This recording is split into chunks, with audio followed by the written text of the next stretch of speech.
Science दर्शन institute में बच्चों आपका स्वागत है। मैं हूं आपका मैथ्स मेंटर विवेक राही। तो चलिए शुरू करते हैं बच्चे। आज की क्लास में हम पढ़ने वाले हैं चैप्टर नंबर 3 का फर्स्ट एक्सरसाइज 3.1। तो उसके कुछ क्वेश्चंस हम सॉल्व करेंगे। तो आइए देखते हैं हम, और एक एक करके बढ़िया तरीके से हम इनको सॉल्व करना सीखते हैं। तो बच्चों ये रहा पहला क्वेश्चन सामने आपके। In the matrix A is equals to, ये रहा आपका मैट्रिक्स, एंड सबसे पहले पूछा है the order of the matrix. तो मैट्रिक्स तो आपके सामने ही है ना। तो ऑर्डर निकालते हैं सबसे पहले। तो ऑर्डर निकालने के लिए मैंने आपको बताया था कि ऑर्डर कैसे निकालते हैं हम, ठीक है। तो ऑर्डर होता क्या है, तो ऑर्डर पहली चीज सॉल्व कर रहे हैं हम। तो ऑर्डर क्या होता है, m इंटू n को ही हम क्या बोलते हैं, ऑर्डर। जहां पर जो m है वो क्या है, नंबर ऑफ रोज, और जो n है वो क्या है, नंबर ऑफ कॉलम, ठीक। तो यहां पर जो मैट्रिक्स है हमको क्या काउंट करना है, नंबर ऑफ रो काउंट करना है और नंबर ऑफ कॉलम काउंट करना है। तो नंबर ऑफ रो पहले काउंट कर लेते हैं। तो यहां देखिए, ये रहा रो 1, ये रहा रो 2, ये रहा रो 3। तो यहां पर ये समझ में आया कि कितने रो है, 3 रो हैं। अब कॉलम की बात करूं तो देखते हैं, ये रहा आपका फर्स्ट कॉलम, ये रहा आपका सेकंड, ये थर्ड एंड ये फोर्थ। मतलब यहां पर कितने कॉलम हैं, 4 कॉलम है, ठीक है। तो ये कौन सा मैट्रिक्स रहा, 3 क्रॉस 4 का मैट्रिक्स है। तो इसका ऑर्डर क्या रहा, 3 क्रॉस 4। तो हम क्या बोलेंगे, ये जो मैट्रिक्स है ये 3 क्रॉस 4 का मैट्रिक्स है, ठीक है। आई होप ये क्लियर हो गया होगा। चलिए चलते हैं नेक्स्ट। क्या पूछा उसने, द नंबर ऑफ एलिमेंट्स। तो नंबर ऑफ एलिमेंट्स क्या बोला था मैंने, कि जो ऑर्डर है कितने बाय कितने का है, तो उसको आपस में मल्टीप्लाई कर देंगे तो क्या निकल आएगा, नंबर ऑफ ऑर्डर निकल आएगा, नंबर ऑफ एलिमेंट्स निकल आएगा। तो ये सिंपल है। तो ऑर्डर होता है आपका क्या, m इंटू n, ठीक। तो m क्या है 3, n क्या है 4, 3 4 12। तो कितने एलिमेंट है बच्चों, यहाँ पर 12 एलिमेंट है, ठीक है। काउंट भी कर सकते हो। तो 4 ये है, 4 ये है, 4 3 12। तो टोटल 12 एलिमेंट्स है।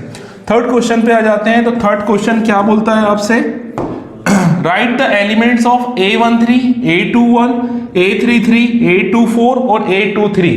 ये लोकेशन वाइज आपको क्या दिए हैं, एलिमेंट दिए हुए हैं। आपको यहाँ पे बताना है कि ये जो एलिमेंट है ये इस मैट्रिक्स के अंदर कहाँ पर है, ठीक है। इन्हें लोकेट करना है और आपको बताना है। तो सबसे पहले बात करता हूं मैं A13 की। तो first row and third column, first row and third column. First row कहाँ है, ये रहा, और थर्ड कॉलम क्या है, ये रहा, है ना। ये आपका फर्स्ट रो है, ठीक। ये है आपका रो 1, और थर्ड कॉलम कहाँ है, ये रहा आपका थर्ड कॉलम। तो first row third column, element क्या हुआ 19। तो ये 19 आपका एलिमेंट हो गया। सेकेंड उठाते हैं, A21 इक्वल टू, तो सेकेंड रो फर्स्ट कॉलम, ये रहा आपका सेकेंड रो। फर्स्ट कॉलम कहाँ है, ये रहा आपका फर्स्ट कॉलम। तो सेकेंड रो फर्स्ट कॉलम क्या रहा एलिमेंट, क्या रहा एलिमेंट 35। तो 35 ये रहा एलिमेंट, है ना। सिंपल है, क्लियर हो रहा होगा, आपको समझ में आ रहा होगा, इजी है। A33 कैलकुलेट करता हूं। तो A33 थर्ड रो और थर्ड कॉलम का एलिमेंट, थर्ड रो ये रहा आपका थर्ड रो, ये रहा आपकी थर्ड कॉलम। तो थर्ड रो थर्ड कॉलम कौन सा रहा, -15। तो ये रहा -15। आगे बढ़ते हैं, और नेक्स्ट है आपका 2 4, सेकेंड रो फोर्थ कॉलम, ये रहा सेकेंड रो, ये रहा फोर्थ कॉलम। कौन सा एलिमेंट है, 12। फिर रहा A23 इज इक्वल्स टू 2, बोले तो second row third column, second row, ये रहा second row third column, that is 5/2, 5/2, ठीक है। सिंपल है, समझ में आ गया होगा। चलिए चलते हैं नेक्स्ट क्वेश्चन की ओर। ये रहा बच्चों next question. If a matrix has 24 elements, कितने एलिमेंट है, 24 एलिमेंट्स है। What are the possible order it can have. मतलब 24 अगर एलिमेंट होंगे, अगर एलिमेंट कितने रहे 24 एलिमेंट हैं, तो ऑर्डर क्या क्या पॉसिबिलिटी है ऑर्डर के होने की। सिंपल तरीका है, तो ऑर्डर के बताना है ना आपको, किन किन ऑर्डर बदलेगा तो मैट्रिक्स बदलेगा, ठीक है। तो ऑर्डर होता क्या है, तो हमें ये पता है कि ऑर्डर होता है m इंटू एन, इसी को आप क्या बोलते हो, ऑर्डर बोलते हो। एम क्या हो गया, नंबर ऑफ रो, एन हो गया नंबर ऑफ कॉलम, और इन्हीं को मल्टीप्लाई करते हैं तो हमारा क्या आता है, नंबर ऑफ एलिमेंट, जो कि गिवन है, क्या गिवन है, विच इज 24, क्या है 24, तो ये रहा 24 एलिमेंट है, ठीक है। तो मैं इसी को लिखने की कोशिश करता हूं कि m और इंटू एन को, m और n को किस तरह से मैं इंटरचेंज कर दूं ताकि 24 आए। तो सिंपल है, तो हम फैक्टर कर टाइप करेंगे, जैसे कि 24 1 जा 24, ठीक, तो इसको पलटूंगा तो ये 1 इंटू 24, तब भी ये क्या होने वाला है 24, ठीक है। क्लियर हो रहा होगा आपको यहाँ पर। 24 क्या है, नंबर ऑफ रो, मतलब यहाँ पर 24 रो हैं और एक कॉलम है, बन अभी भी रहा है 24, एक रो है और 24 कॉलम है तो भी क्या बन रहा है 24, ठीक है। मैंने टाइप्स ऑफ मैट्रिक्स में अंदर बताया था, ये कौन सा मैट्रिक्स है, ये पहला वाला जो मैट्रिक्स है कॉलम मैट्रिक्स, ये कौन सा मैट्रिक्स है, ये रो मैट्रिक्स है, क्योंकि यहाँ पर सिर्फ रो है, ठीक है। चलिए आगे बढ़ते हैं, और क्या फैक्टर्स हो सकते हैं, 12 2 जा 24, सिमिलरली क्या बोल सकता हूं मैं, 2 into 12 which is equal to 24, और क्या चांसेस है बताओ, सोचो, क्या बोल सकता हूं मैं 24, और किसकी टेबल में आता है, अगर मैं 9 लेता हूं इसके बाद तो 9 की टेबल में आता है, नहीं आता है। 8 लेता हूं अगर, तो आपको पता है कि हाँ सर 8 की टेबल में आता है, कितनी बार में आता है, 3 टाइम्स, वेरी गुड, 8 3 जा 24, तो 3 इधर 8 इधर, तो क्या बोल दूंगा मैं फिर से 24, तो ये एक हो गया, ठीक। फिर 6 की टेबल में भी ला सकता हूं मैं, कैसे, 6 इंटू कितना 4, 6 इंटू 4 क्या होता है 24, इसको पलट दूंगा मैं तो 4 इंटू 6 भी क्या होता है 24। और बताइए और कुछ चांसेस लग रहे हैं आपको, क्योंकि अगर मैं 3 लेता हूं उसके बाद, क्योंकि 6 के बाद तो क्या लेने वाला हूं 4 लेता हूं, तो 4 तो आ ही गया है, 3 लेता हूं तो वो भी आ गया है, तो अब मेरे पास चांसेस कम है कुछ भी आने के, है ना। तो इतने ही नंबर ऑफ ऑर्डर्स रहेंगे। ये पहला नंबर रहा, number 1, number 2, number 3, number 4, number 5, number 6, 7 and 8, ठीक है। तो total number of possible order कितने रहे, तो total number of possible order will be equal to 8। तो आपका आंसर क्या होगा, आपका आंसर होगा 8।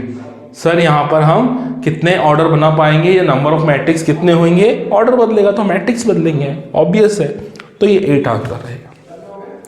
चलिए चलते हैं। अच्छा एक और चीज पूछ ली है यहाँ पे, what if it has 13 elements, अगर यहाँ पर 13 एलिमेंट्स हैं तो उस केस में हम क्या कर सकते हैं, 13 एलिमेंट्स हैं तो आपको ये पता होना चाहिए 13 के फैक्टर्स क्या होते हैं। तो 13 एक प्राइम नंबर है, या तो 13 1 जा 13 बनेगा, या 1 13 जा 13 बनेगा, है ना।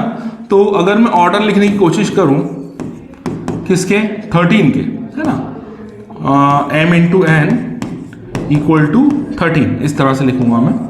तो मुझे पता है कि 13 1 जा 13 होता है, या फिर 1 इंटू 13 होता है, ठीक। इसके अलावा कोई पॉसिबिलिटी नहीं है, ठीक है।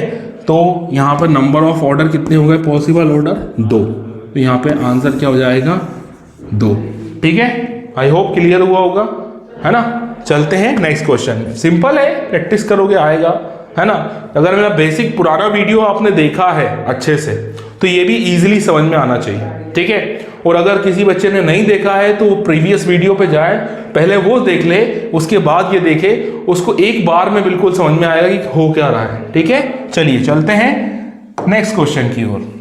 तो बच्चों नेक्स्ट क्वेश्चन सिमिलर है, यहाँ पे बोला गया है आपको, if a matrix has 18 elements. पहले क्वेश्चन में कितने एलिमेंट थे, 24 एलिमेंट्स थे, यहाँ पर 18 एलिमेंट्स है। तो सेम चीज पूछ रहा है, पॉसिबल ऑर्डर बताना है, यहाँ भी क्या बताना है, पॉसिबल ऑर्डर। तो पॉसिबल ऑर्डर निकालने का तरीका अभी भी मेरे पास वही है, मुझे ये पता है कि m into n possible order होते हैं, और उनको मल्टीप्लाई करने पर ही मुझे क्या मिलता है, नंबर ऑफ एलिमेंट्स मिलते हैं। तो ये नंबर ऑफ एलिमेंट्स हैं, ठीक है, 18। अब क्या मैं ऐसा मल्टीप्लाई करूं तो सिमिलर वे में चलेंगे हम, 18 1 जा 18, okay, 1 into 18 is equal to 18। फिर मैं 9 पे आ सकता हूं, 9 2 जा 18, फिर पलट दूंगा इनको तो 2 इंटू 9 इक्वल टू 18, और मैं क्या बोल सकता हूं फिर इसके बाद 6 ले सकता हूं, 9 के बाद मैं 6 ले सकता हूं, तो 6 कितनी टाइम्स में आता है 18, 3 टाइम्स में, ये रहा आपका 18, तो 3 को पलट दीजिए, 3 पहले 6 बाद में, फिर से 18, ठीक है। अब मेरे ख्याल से पॉसिबल ऑर्डर नहीं निकलेंगे, ठीक है, तो जितने भी पॉसिबल ऑर्डर हैं ये सामने रहे, ये पूरे 6 हैं, काउंट कर लीजिए, तो 6 क्या होंगे, नंबर ऑफ पॉसिबल ऑर्डर, ठीक, ये आंसर रहा। फिर उसने बोला अगर 5 एलिमेंट रहेंगे तो पॉसिबल ऑर्डर कितने रहेंगे, तो 5 फिर से क्या है, 5 एक प्राइम नंबर है, या तो आप बोलोगे सर 5 इंटू 1 कर दीजिए या फिर 1 इंटू 5 कर दीजिए, तो फिर से अगेन क्या आ गया, नंबर ऑफ ऑर्डर निकल के आ गए ना भाई, पॉसिबल ऑर्डर, 2 ही पॉसिबल ऑर्डर है यहाँ पर, या तो आप 5 इंटू 1 कर दो या 1 इंटू 5 कर दीजिए, ठीक है। चलिए चलते हैं नेक्स्ट क्वेश्चन की ओर, इजी है, बिल्कुल फ्लो में चल रहा है, सिंपल है, ठीक है। अगर कुछ ऐसा लगता है मुझे तो मैं एक्सप्लेन उतना करूंगा आपके लिए, ठीक है। तो आगे चलते हैं, नेक्स्ट क्वेश्चन ये रहा आपके सामने। अब बच्चों इस क्वेश्चन को थोड़ा ध्यान से देखना, यहां पर थोड़ा सा बच्चों में कंफ्यूजन हो जाती है ना। कंफ्यूजन क्यों हो जाती है, थोड़ा नोटेशन वाला, मैंने अच्छे से समझाया ये नोटेशन, कोई दिक्कत नहीं होना चाहिए इस नोटेशन के अंदर। तो मैंने क्या बोला था आपको, पहले एक बार एक्सप्लेन कर देता हूं। तो AIJ, ये AIJ की कहानी है क्या आखिर, ठीक है। सबसे पहले मैं फिर से इसको रिपीट कर देता हूं, ठीक, ताकि ये इजीली समझ में आ जाए। I जो होता है वो आपको लोकेशन बताता है किसकी, रो की, ठीक, और J जो बताता है किसकी लोकेशन, कॉलम की, ठीक। तो रो एंड कॉलम, तो जनरल मैट्रिक्स अगर बनता है, यहां पर जो I की वैल्यू होती है वो 1 से लेकर n तक होती है, ठीक है। कहां से लेकर होती है, 1 से लेकर कहां तक जाती है, ये n तक जाती है, और जो J की वैल्यू होती है वो 1 से लेकर कहां तक जाती है, m तक जाती है, ठीक है। तो इस तरह से अगर आप इसका एक मैट्रिक्स कंस्ट्रक्ट करेंगे या क्रिएट करेंगे, ठीक है, मैं 3x3 का एक छोटा सा मैट्रिक्स लेता हूं, या फिर जनरल फॉर्म ही ले लेता हूं, एक जनरल फॉर्म में ले लेता हूं, यहां पर एक जनरल फॉर्म ले लेते हैं।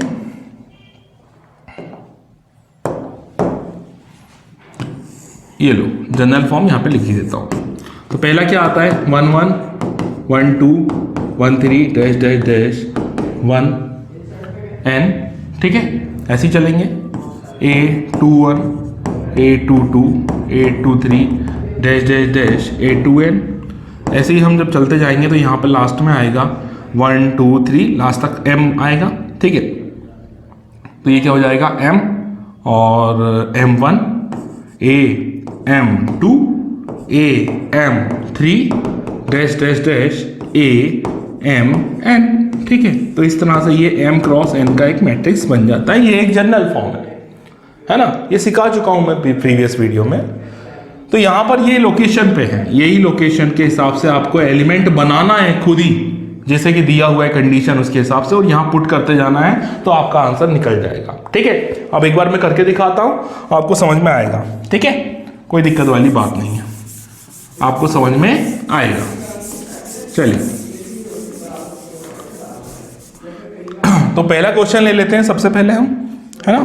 फर्स्ट क्वेश्चन, फर्स्ट ये सामने रहा आपका, ये AIJ is equals to I plus J whole square by 2, ठीक है ना। आपको कौन सा मैट्रिक्स बनाना है, 2 क्रॉस 2 का, मतलब m की वैल्यू भी 2 है और n की वैल्यू भी 2 है, ठीक है। m की वैल्यू भी 2 है और n की वैल्यू भी 2 है। तो मैं क्रिएट करना शुरू करता हूं। तो सबसे पहले मेरा फर्स्ट एलिमेंट होता है 1 1, तो मैं I की जगह 1 पुट कर दूंगा और J की जगह भी 1 पुट कर दूंगा। तो 1 प्लस 1 स्क्वायर बाई 2, मतलब 2 स्क्वायर बाई 2, 2 से 2 कैंसिल आउट, आंसर क्या आया 2। तो A11 जो एलिमेंट है वो निकल के आ गया आपका 2। फिर आता है आपका A12 एलिमेंट, है ना। पहले 2 क्रॉस 2 का एलिमेंट मैं मैट्रिक्स आपको दिखा देता हूं, यहां पे देखिए कोई इसमें कंफ्यूजन वाली बात ही नहीं है। पहले A11 आएगा, A12 आएगा, A21 आएगा और A22 आएगा। तो मतलब आपको ये 4 एलिमेंट निकालने हैं बस, क्योंकि 2 क्रॉस 2 का मैट्रिक्स यही होता है। देखिए 2 रो है 2 कॉलम है, ठीक है, क्लियर है। 2 रो है और 2 कॉलम है, तो जो मैट्रिक्स बनने वाला है वो यही बनने वाला है जो आपके सामने यहां मैंने लिख दिया है। तो आपको यही एलिमेंट निकालना है। मैं देखो 1 1 निकाल चुका हूं अब मैं A12 निकाल रहा हूं। A12 मतलब कैसे निकालूंगा, क्या करूंगा, A12 निकालने के लिए मैं यहां पर A12 इक्वल टू I की जगह 1, J की जगह 2 होल स्क्वायर बाय 2, तो ये हो जाएगा 3 स्क्वायर बाय 2, मतलब फाइनली हो गया 9/2। तो A12 की वैल्यू आ गई 9/2। ठीक, फिर मैं A21 निकालता हूं, तो 21 भी सेम आने वाला है, क्योंकि जो कंडीशन है उसके हिसाब से ये हो जाएगा 2 + 1 whole square equal to same 2 + 1 3 का स्क्वायर 9, तो ये हो जाएगा आपका 9/2। ठीक, फिर मैं निकाल देता हूं A22, तो 2 + 2/2, तो यहाँ है होल स्क्वायर, ये हो जाएगा 4 का स्क्वायर बाय 2, तो 16/2 दैट इज 8। 16 बोले तो 4 स्क्वायर, 16/2, तो ये क्या हो गया 8। ठीक, तो हमारा मैट्रिक्स क्या बन गया है, हमारा जो मैट्रिक्स है वो बन गया है, ए जो वैल्यू निकल के आई है वो हो गई है क्या, A11 की जगह क्या लिख दूंगा मैं 2, A12 की जगह क्या पुट कर दूंगा मैं 9/2, A21 की जगह भी 9/2, और फिर लास्ट में मेरा क्या निकला है 8। तो बच्चों ये रहा आंसर। ठीक है, ये रहा आंसर, है ना। तो बाकी के ये 2 क्वेश्चन है, ये आपको ट्राई करने हैं, है ना। आप ट्राई करिए इनको, और अगर समझ में नहीं आता है या कोई प्रॉब्लम होती है तो कमेंट बॉक्स में डालिए पक्का, है ना। मैं आपको जरूर रिप्लाई दूंगा, आपकी क्वायरीज सारी रिजॉल्व की जाएगी इस चैनल पे। ठीक है, चलिए चलता हूं मैं नेक्स्ट क्वेश्चन की ओर, है ना। सिंपल है ना, कर लोगे, कोई दिक्कत नहीं है। तो ये रहा नेक्स्ट क्वेश्चन। ठीक है, पुराना क्वेश्चन था उसमें 2 × 2 का मैट्रिक्स कंस्ट्रक्ट करना था, यहां पे आपको 3 × 4 का मैट्रिक्स बनाना है ना। तो सबसे पहले क्या करोगे आप, एक मैट्रिक्स जो जनरल फॉर्म है वो लिख लोगे। तो मैं एक जनरल फॉर्म यहां पे बना देता हूं। 3 × 4 का जनरल फॉर्म क्या होगा, A11 A12 A13। यहां पे देखिए क्या है 4, नंबर ऑफ कॉलम कितने होना चाहिए 4, तो 1 2 3 4 A14। ठीक है, इस हिसाब से मैं बाकी के लिख देता हूं A21 A22 A23 A24 A31 A32 A33 A34। तो बच्चों ये जो मैट्रिक्स है आपके सामने, ये है 3 × 4 का मैट्रिक्स। ठीक है, ये जो मैट्रिक्स है आपके सामने, ये एक 3 × 4 का मैट्रिक्स है। ठीक है, आई होप ये क्लियर हो गया होगा आपको। अब कुछ नहीं करना है आपको, आप 1 बाय 1 कोई भी कंडीशंस जो गिवन है, मैं एक आपको करके दिखाने वाला हूं, फर्स्ट वाला, सेकंड तो इजी है, फर्स्ट वाला क्योंकि मॉडुलस लगा हुआ है, थोड़ा मैं कर देता हूं। A11 निकालिए, A12 निकालिए, A13 निकालिए, ये सारी वैल्यूज आपकी 1 बाय 1 आ जाएंगी, तो बस लाके इस पूरे मैट्रिक्स के अंदर डाल दीजिए। आपको ये जनरल फॉर्म बनाना आना चाहिए, है ना। सिंपल है, सिखाया है मैंने, तो कोई दिक्कत नहीं है। तो फर्स्ट क्वेश्चन उठा लेते हैं हम, तो यहां से सॉल्व करते हैं हम। सबसे पहले Aij equal to half mod of 3i plus j। ठीक, मॉड। तो यहां पर हम वैल्यूज निकालने वाले हैं। सबसे पहले A11, ठीक है, A11 हाफ क्या करूंगा मैं, i की जगह 1 और j की जगह भी 1, 1/2 मॉड 3 1 जा 3 माइनस प्लस माइनस, तो -3 + 1 मॉड क्लोज 1/2। सब्ट्रैक्ट करेंगे इसको, तो ये क्या आने वाला है, इसको सब्ट्रैक्ट करने के बाद -2 आने वाला है। लेकिन हमें पता है कि मोड के बाहर जब -2 आएंगे तो प्लस का 2 हो जाएगा, तो 2 से 2 कैंसिल, फाइनली हमारे पास क्या आ गया 1 आ गया। तो A11 की वैल्यू क्या आ गई है बच्चों, 1 आ गई है। ठीक, ऐसे ही हम निकालेंगे क्या A12, ये रही आपकी वैल्यू। तो 1 यहां रखेंगे, 2 यहां रखेंगे। बस मोड से ये है कि आपको मोड आखिरी तक ले जाना है, और उसके अंदर की जो वैल्यू है अगर वो नेगेटिव आ जाती है तो उसको पॉजिटिव कर देना है बाहर लाने के बाद। ठीक है, दैट्स इट। -3 i की जगह 1, ठीक, ये 1 है, फिर 2 j की जगह रखूंगा +2, मॉड क्लोज।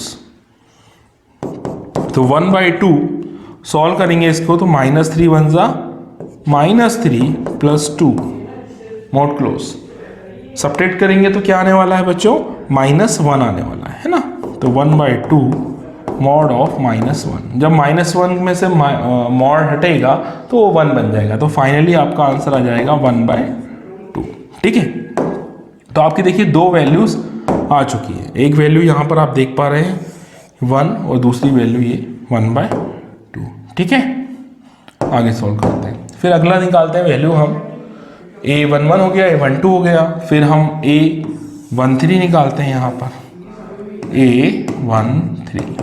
A13 कैसे निकालेंगे, फिर से हाफ मॉड -3i, i बोले तो अगेन 1 और j हमारा चेंज हो चुका है, थर्ड कॉलम पे हम चले गए हैं तो +3।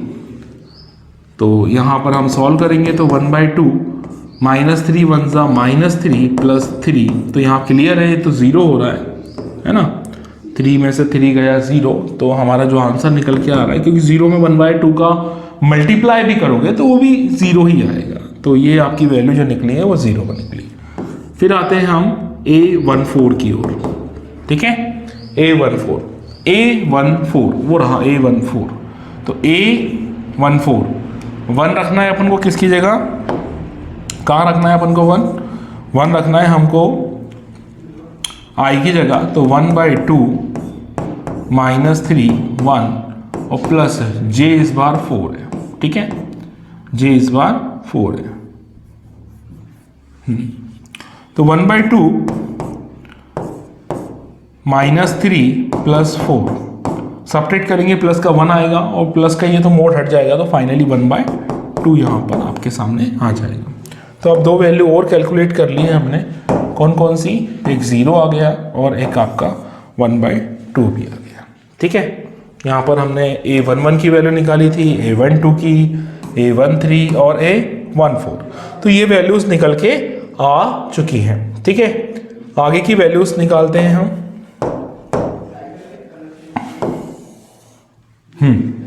तो हमें निकालना है आप A21 बच्चों कैसे निकल के आएगा, है ना। अब आपको समझ में आ रहा होगा कि हो क्या रहा है ना, सिंपल है, इसलिए इजीली समझ में आ रहा होगा, है ना। हमें कुछ नहीं करना है, वैल्यूज डाल रहे हैं और कैलकुलेट कर रहे हैं। इसलिए बोला था पिछले प्रीवियस जो क्वेश्चन था आपका, उसके अंदर जो मैंने सवाल आपको करवाए थे, ये जो देखे होंगे आपने, है ना, तो मैंने फर्स्ट करवा दिया था, मैंने बाकी कर लोगे, क्योंकि इसके बाद वाला भी अच्छा खासा आपको क्लियर कर देगा बाकी सब चीजें। तो ये चलते हैं, तो A21 देख लेते हैं। तो 21 कैसे निकलेगा, 1/2, थोड़ा मैं तेजी से कर देता हूं अब, है ना। तो यहाँ पर 21 है तो यहाँ 2 आएगा और यहाँ पे 1 आने वाला है।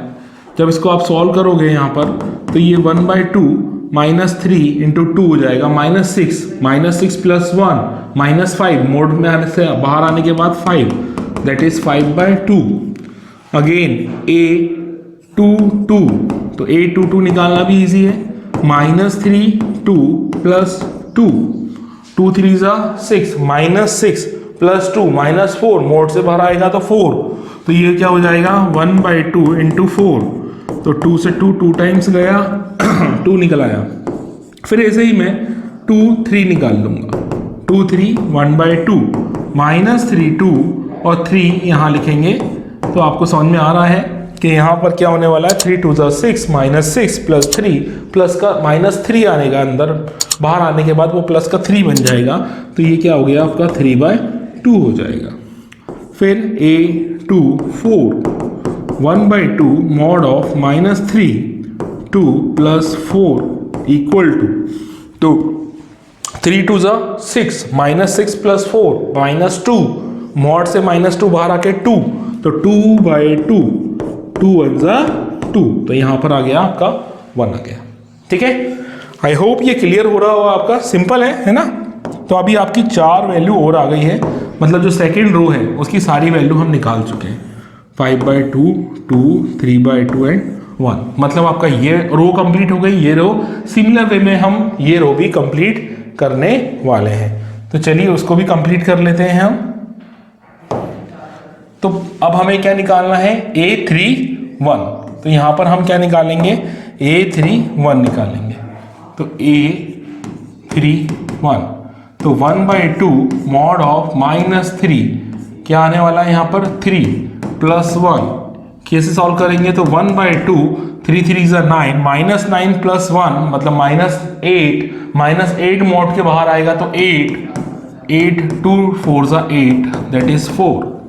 फिर ये हम क्या निकालेंगे 3/2 तो 1/2 -3 3 + 2 सॉल्व करेंगे इसको तो 1/2 -3 3 3 = 9 और 2 गया तो 7, ठीक है। तो -7 आएगा, हम उसको बाहर निकालेंगे तो क्या बन जाएगा 7। तो ये हो गया 7/2। फिर हो गया आपका A33 1/2 मॉड ऑफ -3 3 + 3 तो 3 3 = 9 -9 + 3 मतलब माइनस का 6 और -6 मॉड से बाहर आएगा तो 6 तो 6/2 2 3 = 6 तो यहाँ पे आ गया 3।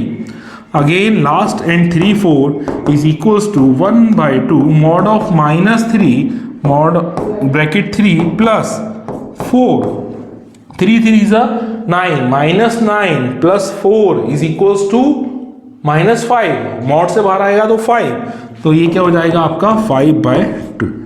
तो बच्चों हमारे सामने सारी वैल्यूज निकल के आ चुकी है, ये देखिए ये देखिए ये देखिए और ये देखिए, ठीक है। तो ये वैल्यूज आपकी 4 और आ गई थर्ड रो की। अब हम इसकी क्या वैल्यू कुछ नहीं करेंगे, ये वैल्यूज उठा के उसमें डाल देंगे तो हमारा मैट्रिक्स कंप्लीट हो जाएगा, है ना। तो हमारा मैट्रिक्स क्या हो जाएगा कंप्लीट हो जाएगा। तो यहाँ पे तो मैं इसी में यहीं पर ही जगह में वैल्यू पुट कर रहा हूँ, ठीक है। यहीं मैं पुट कर देता हूँ वैल्यू, तो यहीं सामने आपको आंसर भी दिख जाएगा कि ये फाइनली मैट्रिक्स आपका क्रिएट हो रहा है, ठीक है।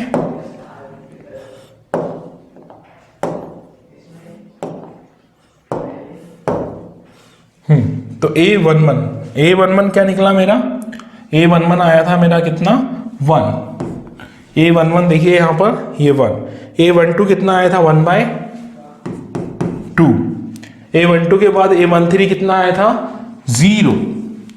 A14 कितना आया था 1/2, ठीक।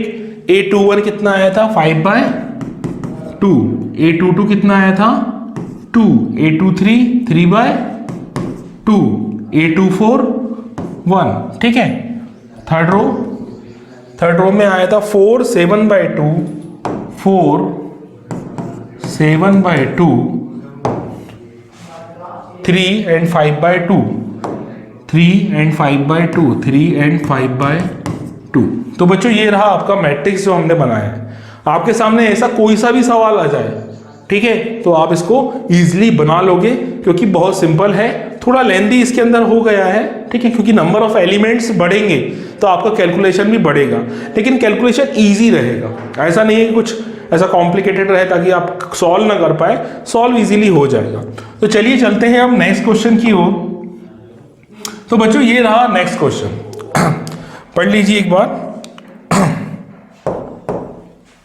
तो बोल रहा है find the values of x y and z from the following equations. ये आपको कुछ इक्वेशंस दी हुई है 1 2 3, यहां पर से आपको एक्स वाई जेड निकालना है, ठीक है। मैं आपको पढ़ा चुका हूं इक्वालिटी ऑफ मैट्रिक्स। दो मैट्रिक्स आपस में इक्वल कब रहती हैं, दो मैट्रिक्स आपस में इक्वल तभी मानी जाती है जब उनके आपस में ऑर्डर बराबर हो, ठीक है। क्या होना चाहिए, ऑर्डर सेम होना चाहिए और दोनों मैट्रिक्स एक दूसरे के इक्वल होना चाहिए। तो इक्वल है और ऑर्डर भी है सेम, ठीक। उस कंडीशन में उसके जो करस्पॉन्डिंग एलिमेंट्स होते हैं वो भी आपस में बराबर होते हैं। तो सिंपल है, यहां पे देखिए y का करस्पॉन्डिंग एलिमेंट 4 है, मतलब y की वैल्यू क्या आ गई 4। z का करस्पॉन्डिंग एलिमेंट 3 है, तो z की वैल्यू कितनी है 3। x का करस्पॉन्डिंग एलिमेंट 1 है, तो x की वैल्यू है 1, ठीक है। दैट्स इट, आ गई तीनों वैल्यू। सेम हम यहां भी कर सकते हैं। तो यहां सेकंड क्वेश्चन को देखिए, यहां पर x + y = 6 आएगा, है ना। y + 5 + z = 5 आएगा और x y की वैल्यू जो आएगी वो आपकी 8 आएगी, ठीक है। x y की वैल्यू 8 आएगी, करस्पॉन्डिंग एलिमेंट को इक्वल कर दिया है मैंने। अब यहाँ पे दिख रहा है, यदि मैं इसको सॉल्व करूँ तो z की वैल्यू सामने क्लियर है, 5 को मैं उस साइड ले जाऊँगा, ठीक है। तो एक बार मैं चेक कर लेता हूँ, सही है 5 + z, हाँ बिल्कुल सही है। तो 5 - 5 दैट इज़ 0, मतलब z की वैल्यू कितनी आ गई है 0। अगर z की वैल्यू 0 आ गई है, एक्स वाई को सॉल्व कर लेते हैं। तो एक्स वाई को सॉल्व करना भी ईजी है, यहाँ से आप x की वैल्यू निकाल दीजिए। तो x की वैल्यू क्या निकलेगी यहाँ पर 8/y, ठीक है। इक्वेशंस को नाम दे देते हैं 1, ठीक है, और ये 2 थी, ये 3rd थी, ठीक है। तो 3rd में से जो वैल्यू है x की उसको मैं 1 में पुट कर रहा हूँ, putting this value in equation number 1। तो x की वैल्यू यहाँ लिख दीजिए 8/y + y = 6। सॉल्व कर लीजिए इसको, तो सॉल्व करना काफ़ी ईजी है। ये हो जाएगा y² = 6, ठीक है, और ये y इधर मल्टीप्लाई हो जाएगा तो 6y। 6y को इधर ले आइए, तो ये हो जाएगा y² - 6y + 8 = 0। तो 4 × 2 = 8 होता है, आपको भी पता है। तो ये हो जाएगा 1 - 2 y - 2 एंड y - 4 = 0। तो y की वैल्यू यहाँ से निकल के आई है आपकी 1, 2 और 1 निकल के आई 4। जब y की वैल्यू यहाँ पुट करूँगा मैं आपकी इक्वेशन में, ये यहाँ पर, तो x की वैल्यू भी 2 निकल के आएगी। y की वैल्यू 2 यहाँ पुट करूँगा तो x की वैल्यू क्या निकल के आएगी मेरे पास, तो 8/2 कितना आएगा 4। और जब y की वैल्यू 4 यहाँ रखूँगा तो 4 × 2 = 8, तो x की वैल्यू क्या निकल के आएगी 2 निकल के आएगी।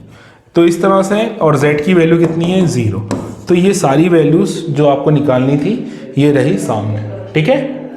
आई होप क्लियर हुआ होगा। नेक्स्ट क्वेश्चन देखते हैं, और अच्छा क्लियर होगा। 3rd बोल रहा है आपका कि ये जो मैट्रिक्स है, देखो दोनों कॉलम मैट्रिक्स है, एक ही कॉलम इसमें एक कॉलम इसमें, है ना, मतलब 1 × n का मैट्रिक्स है ये। तो एलिमेंट को इक्वल कर देते हैं, हमें तो जो सीखा है वही करेंगे। तो x + y + z = 9, ठीक है। ये पहली इक्वेशन हो गई। अब इक्वेशन 1 नाम दे दिया इसको। x + z = 5, इक्वेशन नंबर 2 हो गया। एंड y + z = ये 2 नहीं है ना, दिस इज z। मेरी राइटिंग थोड़ी ऐसी है कि z और 2 जो है वो थोड़ा सिमिलर हो जाता है, ठीक है। तो यहाँ पर मैं z लिख देता हूँ, तो ये हो गया 7 और ये हो गई इक्वेशन नंबर 3rd। अब यहाँ पर 3 इक्वेशंस ऐसी हो गई हैं, ठीक है।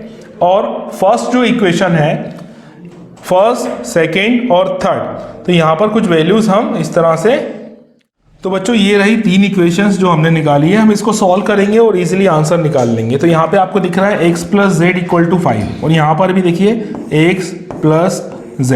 तो यहाँ x + z को x + z से हम रिप्लेस कर सकते हैं। तो यहाँ पर मैं वैल्यू डाल देता हूँ, तो ये हो जाएगा आपका y, ठीक, ये y सिंगल है, ये लिखा y, और ये x + z की वैल्यू क्या है 5, तो मैंने यहाँ पर 5 लिख दिया है, ठीक। और इक्वल टू में क्या लिखा है 9, ये रहा 9। तो y की वैल्यू कितनी निकली है 9 - 5 दैट इज 4, ठीक है। 9 - 5 = 4, ये आपका एक आंसर आ चुका है, ठीक है। अब ये y की वैल्यू जो 4 है, अगर मैं इसको इक्वेशन नंबर 3 में डाल देता हूँ तो z की वैल्यू आ जाएगी।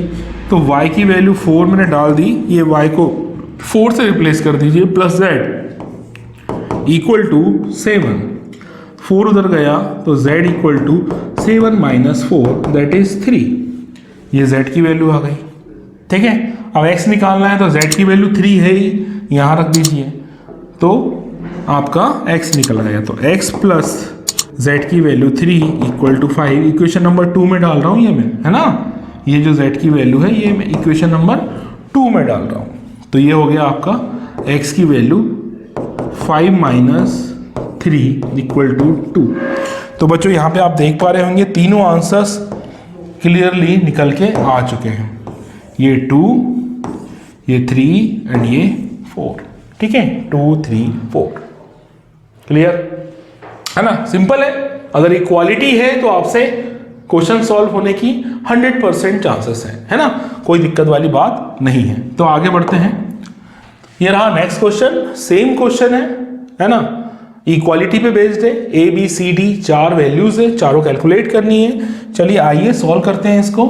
तो यहाँ पर इक्वेशंस कुछ इस तरह से बनेंगी, a प्लस बी। पहले हम इक्वेशंस लिख देंगे इस तरह के क्वेश्चन के कि ये एलिमेंट जो है वो -1 के इक्वल है, क्योंकि इसका करस्पॉन्डिंग एलिमेंट क्या है, -1। 2a प्लस c, इसका करस्पॉन्डिंग एलिमेंट क्या है, 5। 2a माइनस b, इसका करस्पॉन्डिंग एलिमेंट 0। और 3c plus d is equal to 30, इसका करस्पॉन्डिंग एलिमेंट 13। तो इस तरह से ये 4 इक्वेशंस आई हैं, आपको a b c d की वैल्यू निकालनी है। तो यहाँ पर ध्यान से देखिए, a और b यहाँ भी है, a और b यहाँ भी है, ठीक है। तो ये सॉल्व करना मेरे लिए थोड़ा सा इजी लग रहा है मुझे, तो मैं सॉल्व कर देता हूँ इसको। यहाँ से अगर मैं वैल्यू कैलकुलेट करूँ कि 2a इज इक्वल टू हो जाएगा b, तो b की वैल्यू क्या आ गई, 2a। तो यहाँ b को, ये जो b है इसकी वैल्यू मैं यहाँ डाल दूँ, अगर यहाँ डालूँ तो क्या आएगा मेरे पास, a minus 2a equal to -1। तो ये सब्ट्रैक्ट करूँगा तो -a इक्वल टू -1, माइनस से माइनस कैंसिल आउट, a की वैल्यू कितनी आ गई, 1।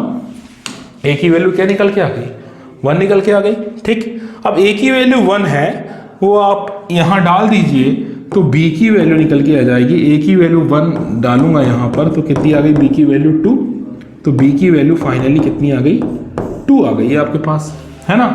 a आ गया, b आ गया, a की वैल्यू यहाँ डाल दीजिए, c आ जाएगा, है ना। a की वैल्यू अगर मैं इधर डाल देता हूँ तो मेरा c निकल के आ जाएगा। क्लियर है, डालूं तो ये इस इक्वेशन में डाल रहा हूं मैं, है ना। मैंने नाम नहीं दिया है क्योंकि आप समझ चुके हैं कर क्या रहा हूं मैं, है ना। 10th क्लास में बहुत सॉल्व किए हैं क्वेश्चन, इसलिए इतना डिटेल में बताने की जरूरत नहीं है मुझे, फिर भी सुन लीजिए, है ना। तो 2a, है ना, a की वैल्यू कितनी है, 1 यहाँ पुट कर देता हूं, तो 1 प्लस c इक्वल टू 5। तो 2 1 2, उधर साइड चेंज करूंगा तो 5 माइनस 2 3, तो c की वैल्यू आ गई है 3। अब ये c की वैल्यू 3 इधर डाल दीजिए तो आपका d निकल आएगा, है ना। तो 3 3 9, 9 उधर गया तो d equal to 13 minus 9 which is equal to कितना हो जाएगा, 4, ठीक। तो d की वैल्यू कितनी आ गई, 4। तो ये रही आपकी a b c d चारों की वैल्यू, ठीक है। आई होप बिल्कुल क्लियर हो रहा होगा, है ना। सिंपल है, जो पढ़ा चुका हूं पहले और अभी जो पढ़ा रहा हूं बिल्कुल मैच कर रहे हैं, कुछ अलग नहीं पढ़ाया है ऐसा। चलिए, तो next question, question number 8। a is equals to aij m cross n का कोई मैट्रिक्स है, aij वाला, है ना, इज अ मैट्रिक्स इफ, ठीक है। ये क्या रहेगा, एक मैट्रिक्स रहेगा कब, यहां पे थोड़ा सा गड़बड़ हो गई है ना। यहाँ क्वेश्चन इनकम्प्लीट है, आई थिंक ये क्वेश्चन में होना चाहिए कि A is a square matrix, is a square matrix, है ना, वर्ग आव्यूह स्क्वायर मैट्रिक्स होगा, कब होगा, ये 4 ऑप्शन है आपके पास। स्क्वायर मैट्रिक्स बच्चों ध्यान है, आपको मैंने पढ़ाया था, मैंने बोला था कि आप कुछ भी 2 क्रॉस 2 का मैट्रिक्स ले लीजिए, 1 2 3 4 टाइप का कुछ भी, ये एक स्क्वायर मैट्रिक्स है ना। कंडीशन ये थी आप 3 क्रॉस 3 का ले लीजिए, ये भी एक स्क्वायर मैट्रिक्स है। कंडीशन ये थी कि जो m है वो n के इक्वल होता है ना। जो स्क्वायर मैट्रिक्स होता है उसमें जो m होता है वो n के इक्वल होता है ना। तो यहां पर m n के इक्वल होगा तो ही ये स्क्वायर मैट्रिक्स होगा। तो ये 3rd ऑप्शन इसका बिल्कुल करेक्ट है, ठीक। नेक्स्ट क्वेश्चन देखते हैं। जो नेक्स्ट क्वेश्चन है आपका, find the value of x and y। यहाँ पे आपको x और y की वैल्यू ही निकालनी है, ठीक है। किसकी वैल्यू निकालनी है आपको, x और y की वैल्यू निकालनी है। मतलब सेम क्वेश्चन है जो प्रीवियस पीछे किया था हमने। यहाँ पे बोल रहा है following pair of matrices are equal. अगर ये दो मैट्रिक्स आपस में इक्वल हैं तो इनके एलिमेंट भी आपस में इक्वल होंगे, तो उस कंडीशन में आपको x और y की वैल्यू निकालनी है। तो यहाँ पे कुछ गड़बड़ सा मामला है, आपको देख के समझ में आएगा। तो पहली चीज तो ये है कि 3x + 7 इक्वल टू 0, है ना, करस्पॉन्डिंग एलिमेंट है 0, इक्वल कर दूंगा तो x की वैल्यू यहाँ से आएगी, 7 उधर गया, -7/3, ठीक। अच्छा, एक x की वैल्यू यहाँ से भी आ रही है, ध्यान से अगर देखो तो ये भी मैं निकालना चाहूँगा। दो x की वैल्यू मेरे को दिख रही है। अगर इक्वल मैट्रिक्स है तो x की वैल्यू सेम आना चाहिए, तो कुछ ना कुछ तो गड़बड़ हो है यहाँ पर। तो 2 उधर जाएगा, तो 2 उधर अगर मैं ले जाता हूँ, 2 को उधर ले जाते हैं तो ये हो गया -3x equal to 8 minus 2, x की वैल्यू जो आएगी निकल के वो आएगी 6 upon minus 3, that is minus 2। तो यहाँ पर आ रही -7/3 और यहाँ पर आ रही है -2, है ना। तो दया कुछ तो गड़बड़ है, और गड़बड़ क्या है कि वैल्यू सारी अलग अलग आ रही है ना। आना क्या चाहिए, सेम आना चाहिए। तो ये इक्वल मैट्रिक्स, हाँ, ऐसा कोई वैल्यू फाइंड करना पॉसिबल नहीं है, नॉट पॉसिबल टू फाइंड, ठीक है। क्योंकि देखिए ना वैल्यू ही अलग आ रही है, तो अब इसको आंसर कैसे बोल दूं कि कौन सा एक करेक्ट है, कुछ नहीं बोल सकता मैं। और जो वैल्यूज आ रही हैं वो इनमें से मैच भी नहीं कर रही है, तो हमारा आंसर्स बी ही रहेगा। चलिए next question and last question ये रहा आपके सामने। थोड़ा लॉजिकल क्वेश्चन है, सिंपल है। अगर आपने परमुटेशन कॉम्बिनेशन पढ़ा है, ठीक है, तो वैल्यूज़ निकालना आती हैं आपको। तो बेसिकली एक अरेंजमेंट टाइप का क्वेश्चन है, क्योंकि हम जब ऑर्डर अरेंजमेंट वगैरह करते हैं ना, वो वाला क्वेश्चन। तो 11th क्लास में आप ये फंडा सीख चुके हैं already. The number of possible all possible matrices, number of all possible matrices of order 3x3 with each entry 0 और 1। या तो आपको 0 एंट्री लेनी है या 1 एंट्री लेनी है। मतलब आपके पास ऑप्शन कितने हैं, 2। कितने ऑप्शन है, 2। और नंबर ऑफ एलिमेंट कितने हैं, 3x3 ना, तो नंबर ऑफ एलिमेंट कितने होंगे, 9, ठीक। तो ऑप्शन कितने हैं, 2। या तो 0 या 1, या 0 या 1, तो 1 + 1 दैट इज 2, ठीक है। प्रॉक्सिमल मैट्रिक्स बता रहा हूं। और नंबर ऑफ एलिमेंट कितने हैं, 3x3, 3 × 3 मतलब 9। तो याद आया होगा फंडा, क्या होगा ये, 2 की पावर 9, ठीक है ना। या ऐसा बोल सकते हैं 2x2 कितनी बार, 9 टाइम्स, ठीक। अगर आप इसको सॉल्व करोगे तो बच्चों ये कितना आएगा, 5, 12। तो आंसर क्या हो गया अपना, 4th ऑप्शन इज करेक्ट, ठीक है। तो 4th ऑप्शन आपका करेक्ट हो गया है। तो सिंपल है ना। 11th क्लास में आपने ये सब चीज़ पढ़ लिया होगा आई होप, और नहीं भी पढ़ा है तो आगे हम पढ़ेंगे। अभी हमारी 11th की क्लासेस भी शुरू होंगी, ठीक है। उसके सारे टॉपिक्स हम कवर करने वाले हैं। हमसे जुड़े रहिए और खूब मेहनत करिए, अच्छे से पढ़ाई करिए, ठीक है। कोई भी प्रॉब्लम आती है, कैसी भी हम हैं, ठीक है। मैथ्स हो गया, फिजिक्स हो गया, केमिस्ट्री हो गया, सारे सब्जेक्ट के वीडियोस हम ला रहे हैं आपके लिए। धीरे धीरे करके सब अवेलेबल हो जाएंगे आपके free of cost per, online YouTube पर, ठीक है। और आपका जो भी सजेशन हो, अगर आप क्या चाहते हैं, किस तरह के वीडियो और कुछ टॉपिक्स जो आप पढ़ना चाहते हैं, तो वो कमेंट बॉक्स में ज़रूर लिखें हमें। हम कोशिश करेंगे उस पर काम करने की, और जल्द ही जल्द वो सब वीडियोस आपके सामने लेकर आएंगे। तो आज के लिए इतना ही बच्चों, चलिए चलते हैं। Thank you.